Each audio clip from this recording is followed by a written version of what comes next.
a problem that's being talked about. But, you know, he had an accident at work and he had to have some surgery on his hand, which, at doctor's orders, was basically don't play video games for the entire duration of Season 2 of Mortal Kombat. And he was like, oh, it's cool, Doc, I had plans, but I guess I won't do them anymore. So, we said that he might go for his crystalline, and yeah, that's what he's done. So, we're going to have to...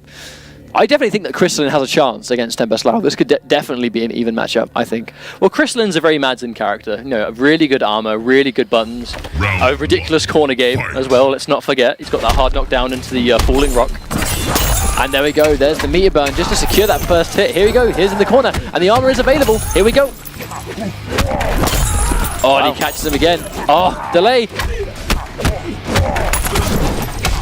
Oh, that bait immediately.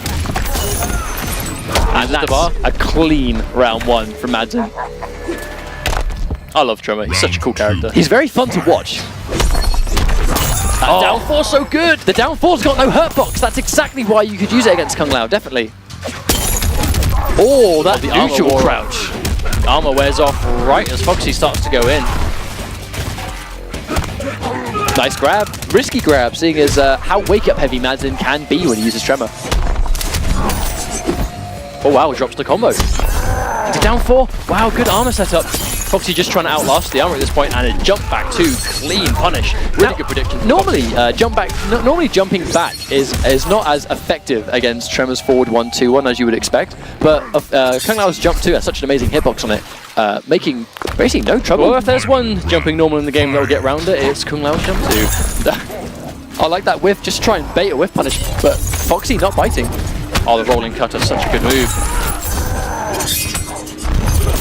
There is an armorable gap between that, but it depends on whether F0xy's going to make the read. There's the armor break on the armor. Big damage, put him in the corner. Now, you know, Madzin, that's the one thing. Oh, delay from F0xy. Normally, you can actually armor break that quite effectively. Madzin, the king of shutting down that teleport. I don't think I've ever seen a player shut down Kung Lao's teleport in reaction as often as we see Madzin do it. Oh, dive kicks to keep himself out of punishable distance. That was really smart. I like how Madzin is acknowledging the respect that F0xy is showing him, so he knows he can go in for some armor stuff. You know, when there's a complete neutral. And again, if you've got a few frames to spare, armor up. Oh, is that the return of Bird Lau? Safe dive kicks.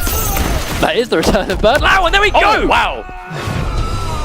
Brutality. Now, this brutality, I speculate that all along, these hidden brutalities that have been discovered, look, right there, he does that automatically after the brutality. I speculate that maybe Tremor doing that after a brutality, every hidden brutality where you've done something different has come from the same kind of time after like quite a significant animation. And usually requires a button press post-brutality. Yeah. A press, much like... Exactly. So what I think it was a nod the whole time. I think maybe that brutality the whole time was just a little nod of, hey guys, Tremor's not the only one that can do this. The brutality. Tremor might not be the only character that can do this, and there we go, Aaron Black and all that stuff. So, as I said, Crystalline Tremor, as you can see right there, doesn't really have to worry as much about Kung Lao because he can challenge the neutral, he's got good buttons, and right at the end, good anti-air, reliable armor to knock him out of the air. Here comes the armor, so the armor meterlessly, and once again, if you get caught jumped in on when you got armor, who cares? But that's going to be some chunky standing damage, 36%. I think F0xy's going to be a lot more aggressive now. That's one of the things, playing a strong neutral, and once again, the jump back 2 normally gets chewed up! Big armor, good break there from F0xy. Madzin kind of hovering around. Armor available. Oh, I wonder why he was doing that. It might have been an attempt to try and bait something for F0xy, or maybe catch a jump. Either way, F0xy's not going to bite for that. And let's just say, that forward 2 interrupt after that string, really smart. You can definitely tell that F0xy's been studying the matchup. Yeah, I mean, that's normally you don't really see Tremor stick out too much in the neutral, but I think he was just trying to catch a jump. Oh, close rock. Went behind him, okay. I think because F0xy used the Vine, the game thought he was closer than he was. Oh, nice armor again. Madzin. Oh, F0xy doing the wrong convert there. Good use of the environment interaction. And that armor on block is +5, on whiff, barely whiff punishable at all, if at all. Really nice tool for dealing with Kung Lao. You can see F0xy opting to go for the orbiting hat a lot in this matchup as well, just to shut down that armored option, which we can see Madzin going to so often, but really working out for him right now. Oh, delayed grab. Now this is bad. Madzin might not be able to survive this now. Yep, and there we go. He doesn't actually have the health to armor through that. So Foxy's going to take the next game more convincingly, I think. I mean, like, basically, it's when Foxy adapts to a matchup, his basic thing is, how can I approach the neutral slightly differently? And then my offense will pretty much be the same. It's not a matter of I'm going to be more aggressive. It's I'm going to look at how you approach the neutral and just try and get hit somewhere else. You know, what I was trying to do to hit you in game 1 wasn't working. So what can I do in game 2 differently that will allow me to get those punishes, all those standing hits, that will allow me to corner carry you? Madzin opting to go for War God, Kurtle Khan. I mean, this is actually a character we see Madzin have a lot of success with in casual matches against Foxy. I mean, I think it's the rock, paper, scissors effect where he's always going to rock. The immediate burn overhead sword is rock all day. And he does rock a lot. And your paper isn't always quite enough to get away. Definitely. I mean, it's quite interesting because Madzin does play a really strong Kurtle Khan anyway. But once again, what makes Kurtle Khan so strong is that you've got a character with some of the best buttons in the game, and now you're throwing 50-50s on top of those buttons from one rock to another. Now, I don't think that was a punish. I think Madzin just tried to press a button. I do believe that's safe on block. Unless I'm totally wrong. Does that return down 4? Madzin, all of his characters share like similar traits to each other. Double overhead. Smart stuff from Foxy. I think Madzin was looking for a neutral crouch there.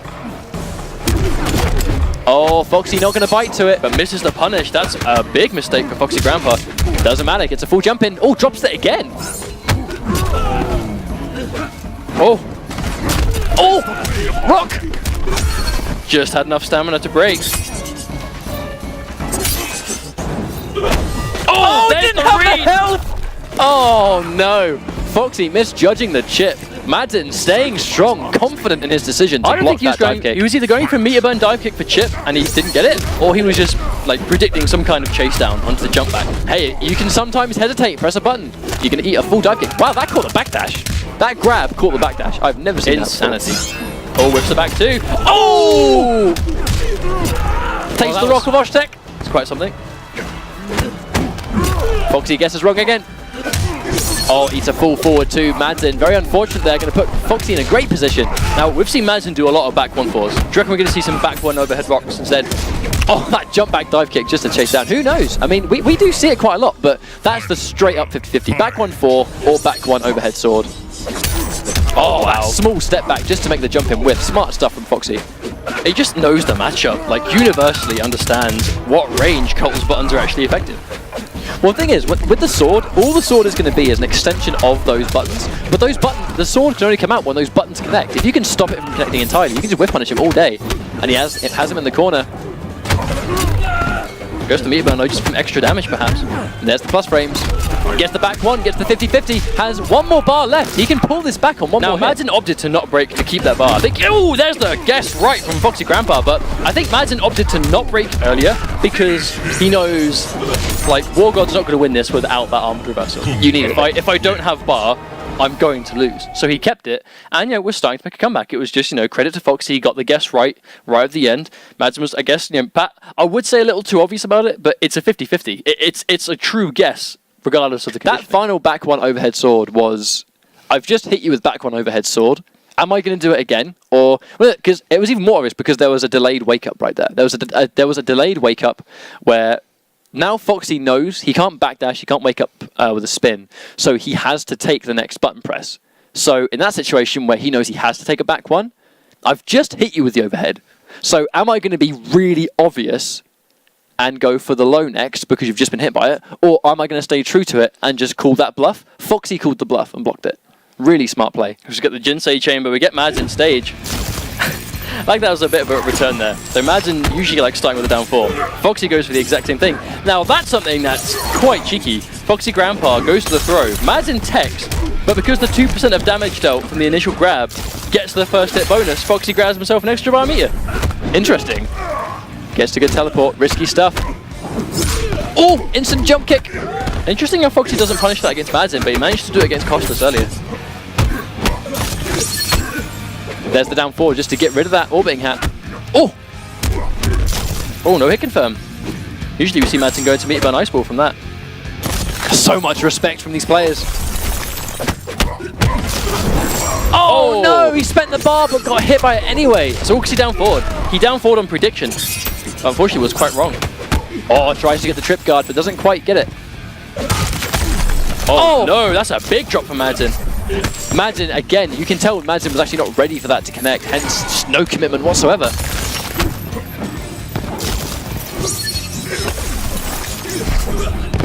Oh, goes to the orbiting hat. Risky stuff, because he's still got the orbiting hat. Oh, it could have been so much more as well. Madzin not ready with his confirms. Oh! Madzin does steal the round. I was so worried for him for a minute there. That was quite a long round, actually. I mean, it always tends 90 to seconds. be. Grandmaster versus Tempest is a very, very calculated match. Oh, misjudges it. Shatter doesn't quite hit, but Foxy no stamina. There we go. There's that poke just to get rid of the orbiting hat. That must have been what Madzin tried to do last time. And there we go. Catches it again. Foxy has to break that big damage. Oh, makes it whiff, and there's the armored anti-cross-up like that. Madzin put in the corner. Hard knockdown. Has no meter, but... Oh, and he throws him out the corner. Very risky play, but I think Foxy would rather, in this position, have the grab. He'd rather take mid-screen versus mid-screen instead of corner v corner, I think. I think Foxy knows if he gets cornered, he's in a really bad situation. Oh, drops it. Just tries to run to the corner instead. Safe dive kick. Bird Lau makes his return. Very slow paced right now. Oh, F0xy, very unfortunate. Runs in. Does get a slide just for guaranteed damage. Oh, again, the safe dive kick to get over the clone. So much matchup knowledge. Oh, wow. I think he teleported right as he goes for the clone, so he gets the ice ball instead. And yes, almost live versus fighting. Be careful. Versus fighting, the return. The return! Oh, that must have been a meter burn spin. Must simply had to have been a meter burn spin, but 2-all right now. Looks like we get in the this set is kind of crazy match. This is 2-all, right? I'm not. This is 2-all, yeah. Because bear in mind, Foxy won 2, and then Madzin's won 1 with Sub-Zero and 1 with Tremor. He has 2 versus 2 right now. I mean, that was shades, and he teleported. That was the shades of versus fighting. So the reset point where Madzin was against Foxy, and we did that twin commentary thing where I'm not even going to repeat it. The psychic link. The psychic link, as it were. So in that situation where Madzin was going to reset the bracket, Foxy was 1 hit away from death. Foxy teleported, Madzin was ready, standing 1 out in the air. Foxy teleported. We could have seen that exact same play again. But Madzin still won the round, but didn't quite get it. I mean, this is a fitting way to end. It's what I wanted to see. It's Sub-Zero, Kung Lao, all sorts of characters used, loads of games here and there, cool stuff, cool combos. No pun intended. Not too many drops, you know what I mean? Like not too many mistakes. This is just good play overall. And these guys, they're looking good going into LA. Madzin's I expect snatch away that first hit. And there we go. I think that could not have been a comfortable position to be frozen in. Hunched over. That was really smart though. Madzin saw the orbiting hat and then immediately, and that's a guaranteed punish. He has got the bar out of Foxy though. Oh, the wake up jump. I'm not sure what that was for. Really nice conversion from Foxy.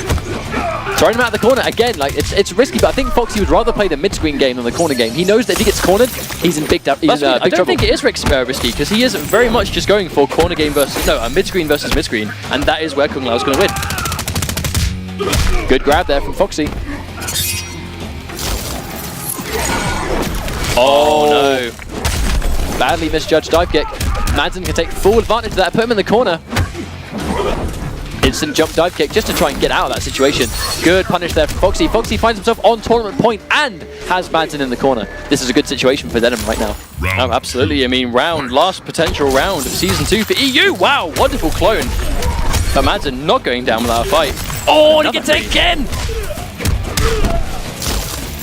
I mean, meager damage, but the setup's there. Oh, a clean jump in, 2 big damage. That's going to give him the life lead, absolutely for sure. Sub-Zero definitely isn't used to getting low profiled right there. 1, 2, 3, slide. Even ground. Oh, and he catches the backdash. Oh, catches him doing something. Foxy was definitely expecting a clone to try and punish there. Definitely. He has the bar. Gets him out of the corner. Another punish. Clone was out. Couldn't go into clone for safety. Now this next play could be it. That was meterless. Not quite sure what Madzin was expecting to catch there, but still, both players' games. 1 confirmed from either of them will take it. Has no hat. Wow, that's the throw. That's not going to quite do it, but he has the bar. He has the meter burn. He can catch him with a full screen hat throw. Oh! Oh no. Oh, and that's going to be it. That's going to finish the set. Foxy and Madzin, the final way to end the set. Madzin came close. He came damn close. But again, just it's interesting because basically F0xy's solution, every time he got knocked down into the late, I think the forward 1-2 that string was, hard knockdown, he was definitely used to that, and then F0xy would just instant jump dive kick straight out of there.